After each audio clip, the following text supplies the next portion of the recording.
If I could turn back time, if I could find a way, I'd take back all the words that I heard you, and you'd stay.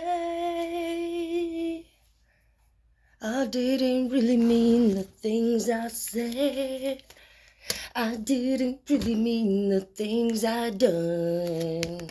I'm sorry that I threw my shoe at your head. If I could take back it, I would not. One time, when Zeke, he was being rude. So I chucked the ashtray at him. Ask him about it. Sometimes shit's funny. Well, he was stupid, you know what I mean? He wanted to get lippy. Like, why are the smallest people like little baby chihuahuas when they get mad? So anyways, I tell him, bro, you better shut the fuck up or I am going to chuck this ashtray. Well, actually, I didn't even say that. I just told him shut up because I didn't really know what was going to happen next. You know, I just knew something was coming. I could feel it. You know what I mean? I'm a person that feels energy and I'm feeling like you're pissing me off. So I said, you better knock your shit off, bro, or we're not playing the shit. This is what we did. We're not doing these ones. Y'all better be in a good mood today. I'm not playing this shuffy bullshit stuff. Chuck an ashtray at these bitches' heads. I'm not kidding you. The next person that makes you mad, don't be afraid to take matters into your own hands. You like frisbee golf? Okay. So anyways, I said, I'm going to call 911, bro. If you do not shut the fuck up. So you know what he does? He pulls out his good old handy dandy flip phone and starts to call 911 on himself. Or who are you calling on? What are you doing, dude? What are you doing? Like, as if I was really going to call 911. I do not want the cops over here, bro. What are you doing? So next thing you know, I had to jump over there like a ninja warrior. I had to stop. There's only 3 buttons to push. You know what I mean? So there you go. I'm jumping across the room like Spider-Man himself. And I took matters into my own hands. And I snapped the phone backwards in half. That was a typical scene from me and Zeke. Some of y'all might have that going on in your life. Let's just say I'm glad we ain't still together. Even though I'm like sure that both of us drove each other insanely crazy. When you're in the midst of moments like that, you guys, you wonder if you're being screwed over. You also wonder if this person's right for you. You wonder if you made a mistake hooking up with this person. But at the end of the day, I want you to know from the deepest parts of Zeke's heart that he loved me very much. He gave up his whole life to be with me at 19 years old and raise my kids with me. Those are all things that he did not have to do. And it wasn't until we were just going through a really hard time. I was struggling with depression at that time because I had found somebody that I cared for greatly passed away. And I was struggling with PTSD and I did not know how to get through it. I was pushing everybody that I knew away. And it was hard for him to lose me as his woman. And I remember one day in particular, I just expressed to him all the painful things that I had been feeling regarding our relationship. And I remember him crying and pleading and begging to understand that he felt the same. And in that moment, I knew he was not lying. I heard it in his voice. I heard the quiver. I heard the shake. I heard the pain. I heard the plead. He wanted anything in the world than for me to walk out on this relationship. I didn't know how to stay. It's not the first time this has happened. And in fact, it's been both of my Sagittarius relationships that happened in particular. Tori paid me to stay too. Even when I got pregnant with the twins and they were Jameses, I remember one day Tori said, "Baby, I love you. I do not care if those kids are mine or not. I love you and I want to be with you and I would raise them anyway. But when I get a feeling like I need to move forward with my life, I do." And nobody really understands it. My family begs me to stay. My kids have begged me to stay. And my lovers have begged me to stay. Employers have asked me to stay. But yet, time after time again, I got these feelings to move forward. And I just do. And I don't regret it. And maybe some of you guys are having that feeling as well. Because we do have the Ace of Cups in the reverse. Which means the love that you guys thought you were working towards achieving, it's not there.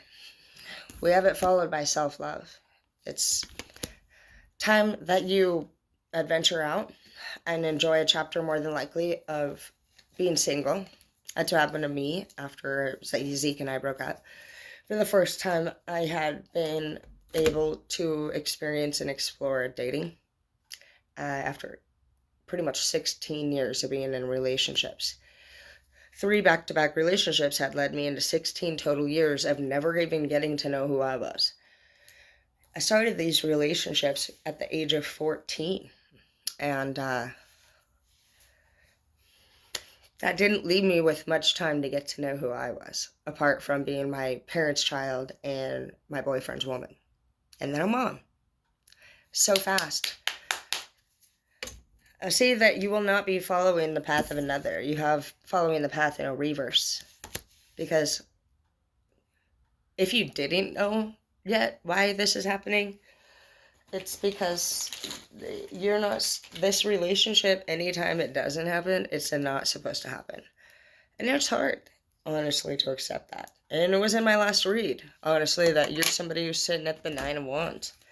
You're very self-sufficient, and you're very capable, and you have a lot of goals and dreams that you are always working towards striving. You're probably with somebody like, if you're picking up on my energy, and we're talking about Zeke and Tori here, we're talking about somebody who's a very fun person. You guys probably have a lot of adventure things in common, whatever it is that you guys like to do as far as that stuff goes. Like, you both love the activity part of the relationship. Me and Zeke could camp together, we could go to the lake together. It was a lot of fun years. I hosted a lot of football games, Super Bowl Sundays, and, that was on mine and Zeke. Zeke was real sweet, though, you know what I mean? Even when it came down to church or football, it wasn't an easy battle within the home, but he abided a lot by what I wanted to happen. And at that time, we were going to church, and I was a teacher, and 7 years clean, sober, and he was a lunatic, still drinking, but I didn't drink, actually, until I left Zeke. Never found a taste for the alcohol. But it wasn't until, the last couple of years, honestly, that I could even relate to Zeke. And it might take you those years apart for you to be able to do the same with your person. We have life review in the reverse. You need to really just take a good look at how come these events keep leading you back to this place. In my last read, it just speaks of somebody not blaming anybody else for why the end result was the way that it is. We need to be able to take matters into our own hands and be accountable and just recognize that we were given warnings. We were given a lot of opportunities to see the way each person worked together with the other person. And we noticed, too. We noticed. We remember every fight. We remember every argument. We remember the first time that our heart was hurt. But yet we stay. Resistance. That was in my last read. You're very resistant to let this person go. You have a lot of hope. But we got to understand that a lot of times hope is addicting. We hope that things are going to work out. We want it to work out. We believe it can work out. We see the potential. But is that what is supposed to happen? Many times when men have wanted something from me, I did understand what they were saying. But by that point, there wasn't a lot of respect between us. I don't really listen to what people want when they're not listening to what I want. And that could be where you guys are at. I think both people definitely understand what the other one is saying. It's just that when you get to a place where there's been disrespect and the other person hasn't really followed through with some things that you've asked them to do, good luck on fucking telling me to do shit for you, bro. That's where you're at. I'm not fucking doing shit for you. You don't do shit for me, but we're still together. Whoop, whoop. The Fool in the reverse. Honestly, there's not a whole bunch going on here. No, neither one of you feel like taking a leap of faith. with each other. You fucking are honestly kind of hoping the other one falls off this cliff. You're not trying to be foolish over here. You're like, you're done being a fool. You've been being a fool. You was a fool the whole relationship. Yeah, you ain't in this work between the two of you. There's no admiration anymore. This person, maybe somebody in the work place, honestly, I just feel like they've gotten real comfortable with doing shit worse every day. This person used to provide quality, and I'm hearing something sad happen to them, to be honest. This person went through an event. Maybe they lost somebody in their life. Somebody died, possibly. Or, yeah, I just feel like this person could have experienced the death of somebody very close, and they just have lost all their motivation since, and they're just not the same. They don't even want the same things anymore. That's why there's no motivation here, because they don't fucking believe in the shit. They're in a bad place right now emotionally, and that's what really needs to be the main focus. It's not. I know that this relationship coming to an end could be very difficult to understand, but actually their health, their mental health, and their emotional health is more important than the two of you guys getting it together. Because if this person is feeling sick and sad and empty and lonely, then you as a true friend, even before a lover, should be noticing that and picking up on that and wanting to help them through that. You shouldn't be making what you guys have before what they have as an individual the priority. They have to be happy, complete, and whole prior to fulfilling you. If their goals and needs are not met and they're feeling empty and sad and lonely, how could they deliver? They cannot. They can't help what is bothering them. Even if to us it doesn't seem like it should. Even if you have a solution. Even if you're like, I know what to do. Why don't you ever fucking listen? This person doesn't know how to break through that, you know what I mean? That barrier. And it could be other things, honestly. Like when my son was failing English and we got to stay home with the kids and do their homework with them through COVID, I loved it. I loved being with them and being able to see where they were at. I loved watching the teachers on the video, you know what I mean? But I found out that my son didn't know where to put commas and periods and apostrophes, and that's why he was actually failing. By sitting down with him and making him feel comfortable and allowing me to participate in his life review, because you're not looking at something here. You think the answers are easy for you. But by mastering my own ability to work with somebody and not to be pushy and not to be expecting, not to make it common sense, you know, I didn't in no way make it insulting or personal. I found a way to be able to allow somebody to let me in to how they feel and what was going on with them in a way. And it's kind of tricky because people don't know always how to explain why they're not understanding something. He most certainly, if he would have told me, Mom, I don't know where periods go, I don't know where commas go, like, I would have been like, oh, no problem. Here, let me show you. We could have figured that out a long time ago. But sometimes our approach is wrong. We want to tell people that they know what is going on. Even I accuse people sometimes of not speaking. Why don't you just speak? Speak how you feel, dude. Quit sitting there being all quiet, dude. It's too much for some people. Some people can speak very easily and some people don't. So really just, if you really cared about this person, like love really means, which is loving somebody for who they are and being okay with what they want to do and what they have in their life and not allowing their choices to affect you in a way that's so negative that you feel like you have to stop everything that you're doing and go collect this whole situation and put it right back to where it makes you feel comfortable. Because this person more likely is happy hanging out with their friends. Zeke was. They were happy having a few beers. Zeke was. They really didn't have a lot. They may not have a big problem with everything, except for you have a problem with how they live their life. So that's what Zeke would always say. He would say, I do love you. He'd say, I just don't feel like you like me. No, I did like Zeke a lot. I just didn't want Zeke drinking every day. And it hit me later what love really was. And it is loving somebody for who they are and not trying to really change them. You can encourage people, you can inspire people, you can lead by example, but we're not here to tell people how to be.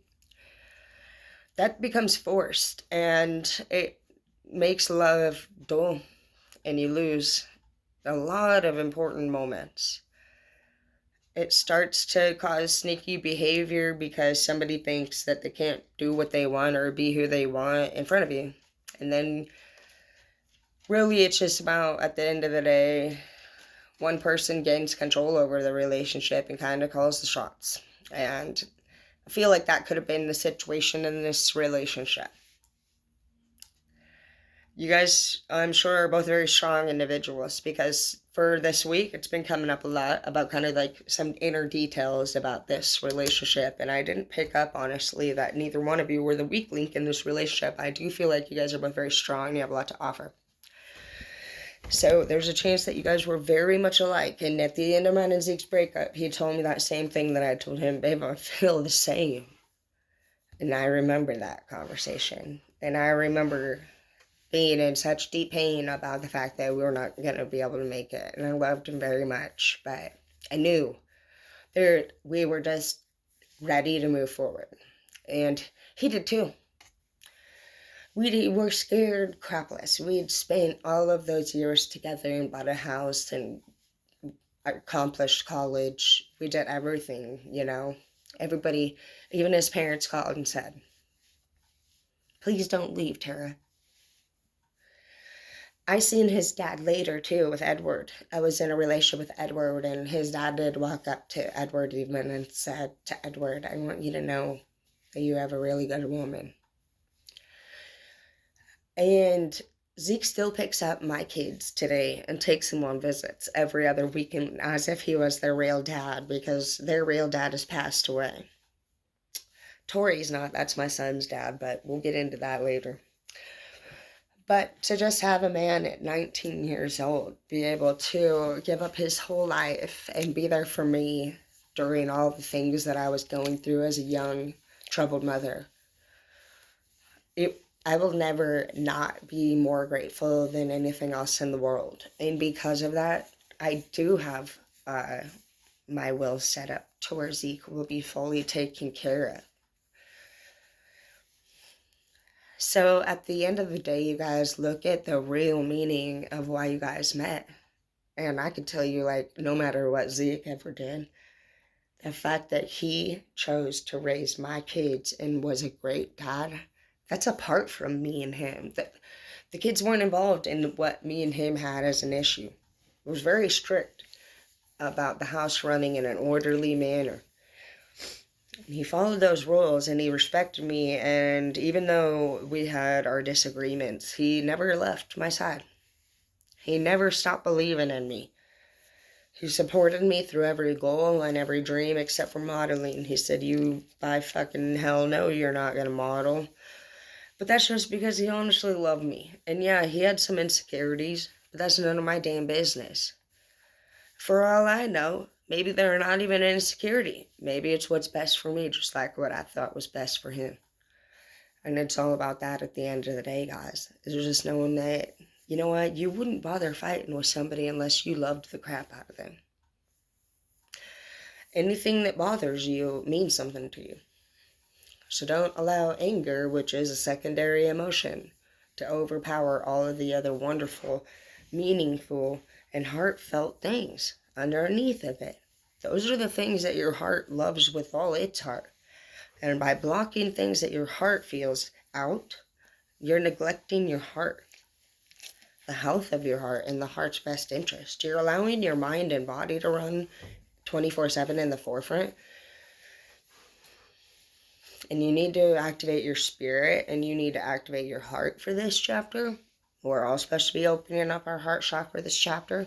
We know we can make money. We know we can be organized. We know we can be controlling. We know how to run everything that we do. But do we know how to love or let somebody love us is the question. I love you.